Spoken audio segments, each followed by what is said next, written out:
Hills are a session that we've put into your training program. To me, hills are the unsung heroes of anyone's training program. They're the bread and butter that really give you the robust strength that you need to be a good endurance athlete. In your training program, you need to look at where you can actually do hills. Now, the amount of people that we're going to be dealing with are going to come from far and wide.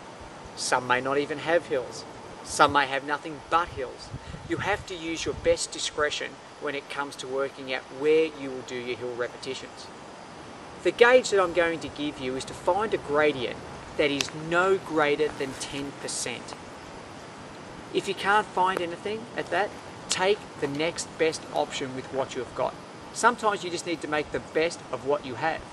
But if you do have a choice, as I've said, stick with the rule of thumb that it needs to be no greater than 10%.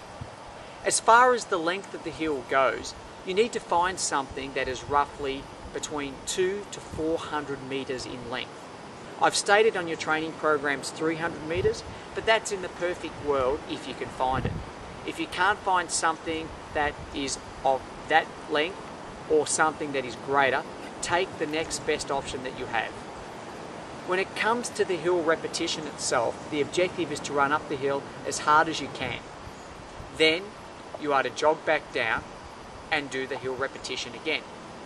You'll find as you go through the hill repetitions that you'll become tired and fatigued, and that jog that you may do between each repetition will become a walk. Don't fear.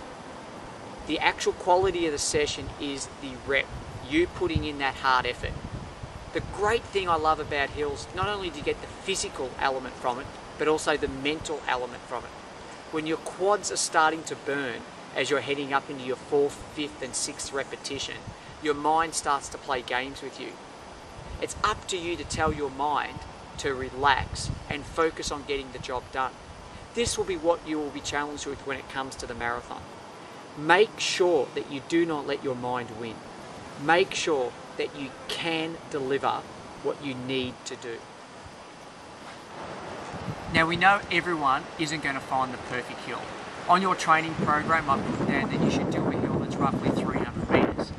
As you can see from here, we're looking at a hill that's roughly around about 250 metres, and the gradient is roughly 5%. You need to find in your local area something that's going to be suited to you. If you can't find a 300 metre hill and it's only 200 metres, well then so be it. If you can't find a hill that has a gradient of 10%, it's actually 12%, well then so be it.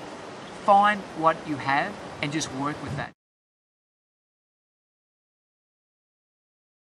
As with all sessions, make sure you do your normal warm up and warm down, which is going to be obviously a 15 to 20 minute jog, followed by a few strides and stretching.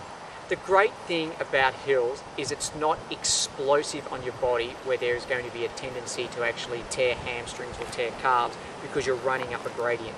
Use the first couple of repetitions that you do to warm up into the session. Don't go too hard because you'll find that by the time you're nearing the end of your session that you'll have accumulated so much lactic acid that you'll struggle to get up the hill. Treat this session, as I've said before, like it is a marathon. Pace yourself well. Realise that you're going to get physically tired and use your mind to overcome that to complete the session. Once you've completed the session, you'll find that you'll be very fatigued and sore. Do a light cool down, 15-20 minutes as you've done with your warm-up. The number one thing that I'll prepare you for is that once you've done this session, you will be tired the next day, and that is normal. Just make sure you treat the following day as a normal rest recovery day to absorb the work that you've done.